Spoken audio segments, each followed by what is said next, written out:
Hello, সবাইকে কালী পূজার অনেক অনেক শুভেচ্ছা রইল। তো এটা হলো আমাদের গলির পূজা, যেটা আমাদের ঘরের সামনেই হয়।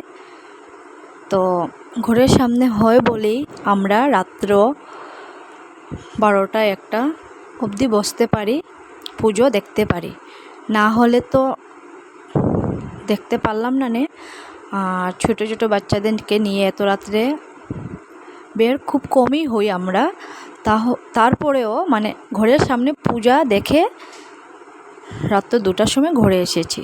তো হয় আমাদের পাড়ার পূজাও অনেক বড়, অনেক সুন্দরই হয়, কিন্তু ঘরের সামনে পূজা হওয়াটার মজাই একটা আলাদা ব্যাপার আছে।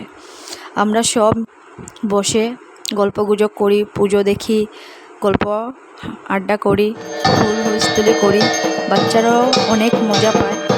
তারপরে অনেক মজাই হয়। সেই মজাটা পাড়ার পূজাতে নেই কেন?